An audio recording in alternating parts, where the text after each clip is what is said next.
যে আমাদের জুলাই কন্যা দিবস তারা হয়তো ঘোষণা করেছে 14 জুলাইকে, কিন্তু আমরা কি দেখতে পারছি যে এই জুলাই কন্যা দিবস নিয়ে আসলে তাদের পরিকল্পনাটাই বা কতটুকু ছিল?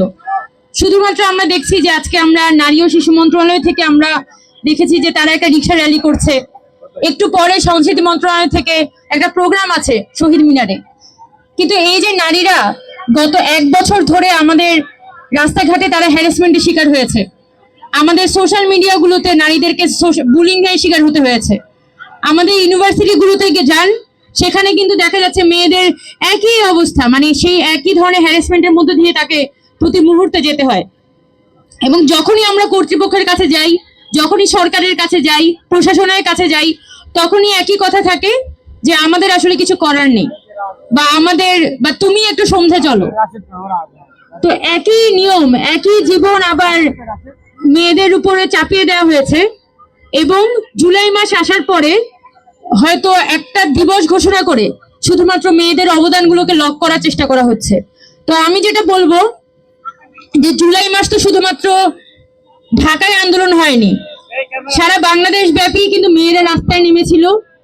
এবং শুধুমাত্র কিছু সীমাবদ্ধ জায়গায় সীমাবদ্ধ না থেকে কিভাবে সারা বাংলাদেশের মেয়েদেরকে আমরা একত্রিত করতে পারি সেই বিষয়ে আমাদের উদ্যোগ প্রয়োজন।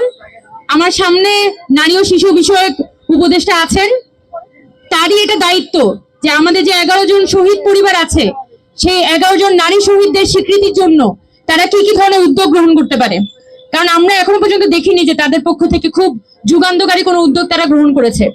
আর দ্বিতীয়ত, সারা বাংলাদেশে যে নারীরা রাস্তায় নেমে এসেছিল, আমাদের যে গৃহিণীরা, আমাদের আম্মারা, তারা যে রাস্তায় নেমে এসেছিল, তাদের কোনো অবদান কিন্তু এই মুহূর্তে আমরা স্বীকৃতি হতে দেখি না। যে নারীরা এসেছিল তারা আবার আগের মতো ঘরে ফিরে গেছে। তো আমি বিশেষ করে নারী ও শিশু বিষয়ক মন্ত্রণালয়কে অনুরোধ জানাবো যে আপনাদের হাতে যেহেতু সুযোগ আছে, আপনারা এই নারীদেরকে খুঁজে বের করুন। আমরাও আছি, আমরাও সাহায্য করব, কিন্তু সারা বাংলাদেশের মেয়েদেরকে পুনরায় রাজপথে আনতে এবং মেয়েদেরকে একজোট করতে আসলে বর্তমান যে সরকার, অন্তর্বর্তীকালীন সরকার, তাদের বিশেষ ধরনের সহযোগিতা আমাদের প্রয়োজন। এবং সর্বশেষ বলি যে শুধুমাত্র দিবসের মধ্যে বাধা থাকলে হবে না।